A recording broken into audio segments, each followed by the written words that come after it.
It is time for the January 2025 Vanguard portfolio update. Currently, the portfolio value is £131,438.92. So that is a great amount. This is currently split between the pension and the ISA. I'll talk about more of the pension towards the end, but this is a smaller pot of around about 16,000 or £15,866.43 to be exact. Looking at the ISA, we'll just click in here and this will take us to the ISA page, and then we will go into the holdings view. So currently, the current value, as I said, is £115,000. £572 as well and 49 pence, and this is fully invested in the S&P 500 US ETF, which is an accumulation fund, and is the ticker VUAG or VUAG. If I just go here, this is the S&P 500, up 21% over the last year. Obviously year to date, market hasn't opened yet for today, but year to date is up around about 24%. If I was to put in VUAG, which is the London version, and if I go last year, up slightly higher, 28%, but with currency changes and things like that, the amounts will probably be pretty minimal. If I go back to here, it says currently that the total change is 24,000 with a 91 invested and 115 of a current value, but that is not entirely correct because I have moved things around over the years. I was originally currently in the accumulation fund, was originally in the distribution fund, which paid a dividend, and then Vanguard provided this other ETF, so you didn't have to reinvest the dividends, and it's part of the accumulation. I'll talk about that more in a sec. But here we have more of a true view, not exactly correct, but I started investing in 2018, 10th of August to be exact, and obviously today is the 2nd of January 2025. It says I've contributed and withdrew £63,000 and my investments return me 51.8, which means that I have the 115,000 rate of return. This is not like an exact rate of return. This is a Vanguard calculated one. Internal rate of return 145%, but we're almost at 100% gains in that. If we look at the calculations here, this is a slight more of a breakdown,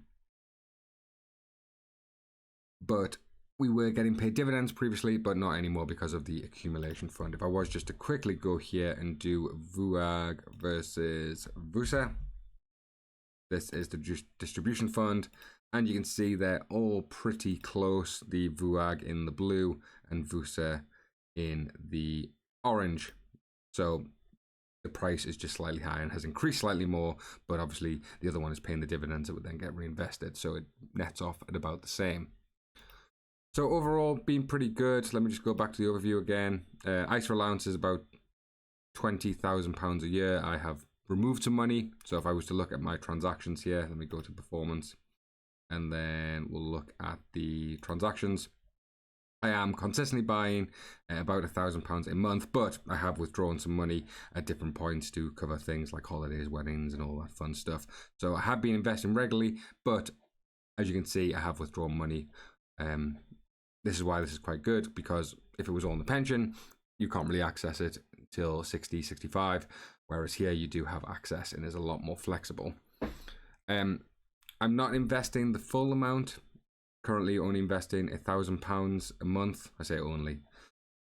I think the max to get the 20,000 is £1,666, but I also have increased my work pensions and also have set up a Hargreaves Landon account for the lifetime ISA, which I may talk about, where I'm investing about £300 a month. But overall, it is still in the American stock markets.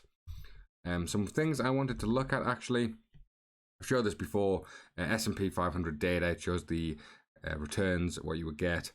Now, obviously, if I start investing in 1926, I'd probably be dead by now. But I would also have £1 million if $1 million, sorry, almost $2 million if I invested $100 at that time.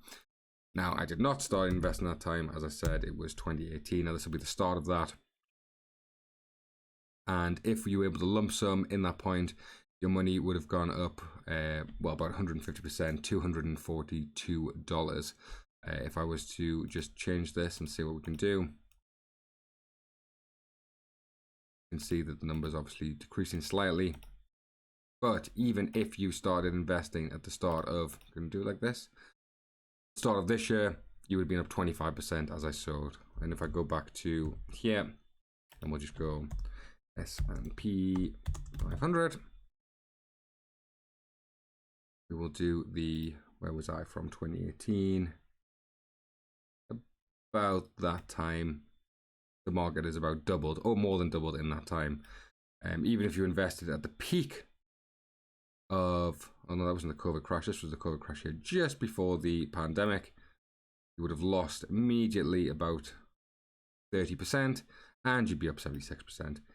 The slight bear market of 2022, where it went down around about 20%, you bought at the peak, you lost 20%, you're very sad, you would now be up 23% since that time. So buying and holding is the way forward, or at least that what is at the minute. Oh, lots of viruses. I don't want that. Well, these are fake viruses, obviously. I've just tried to open up a website to show this is what I was looking for. Stock screener, but unfortunately you get hammered with ads when you're looking at free things. So, as we said, the market went up around about, was it 25%? This is the, oh, I'm on the different pages, that's why. Previous. So, this is the S&P 500 constituents, currently weighted by market cap. And you can see we have the Apple at the top, Nvidia second, Microsoft, Google, Amazon, Meta, Tesla, Broadcom, Berkshire Hathaway, etc., etc., etc., etc. So these are all the things that I'm invested in, obviously via the S&P 500. Now, one thing that I do like is if we look at the year changes, and we'll sort by year changes, top growing company in the S&P 500 is a very popular one, Palantir, up 340% in that time. Vistra, haven't heard of that. Nvidia, know what that is. United Airlines, that is an airline.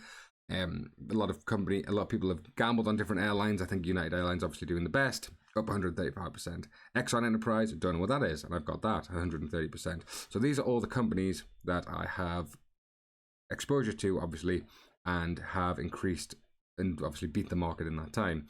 Now, obviously, it is a two-way street. If I search the opposite side, look at the year changes, the stocks that are down. Walgreen Boots Alliance, down 60%, Intel, 60%, Moderna, 50%, and you can see here, these are all the stocks that are down. So that is the thing. You get the good with the bad, and you get everything in between, and then that averages out into the, where is it, sorry, the 24% that we currently have. Now, interestingly, I was thinking about this a few years ago now. You can't actually access this in Vanguard as a portfolio, or at least in the UK ones. Now, easy to say, oh, I could make my own portfolio and not invest in Walgreens, Intel, and Moderna, and Dollar Tree and things like that. But it'll be interesting to see where a lot of these stocks are in the next year, because it's down 60% now. Maybe not Walgreens. Let's not look at this one. We'll look at Intel. This is quite a popular one. Yes, down 60% at the minute. Is this the big turnaround play? Could it be up 200% next year? That's the gamble that people want to see. But looking at the year change, I was just looking at the market cap. I was looking at all these and was going, oh, well, a lot of these are positive. We look at the top. How many rows are on a page here? Say there's 30. A lot of these are in the green. A lot of these are nicely above the market average, and not too many are below. So one thing I was looking at, if we look at the S&P 500 versus the S&P 100, which is the top 100 companies, you can see over the last year, top 100 has outperformed the market. Now, if we go to the last 5 years, it's also outperformed the market. So quite interesting that the sort of higher weighted companies are. I don't know if I'll be able to do all time here. No, it started from there. If we go from about the same time, S&P 500 has outperformed historically, but over the more recent time periods, it has underperformed the top 100. So just an interesting tidbit there. Right, guys, thanks for watching. Please give a like on the video if you enjoyed it. Subscribe if you're not already. Check my Patreon, and I'll catch you guys next time.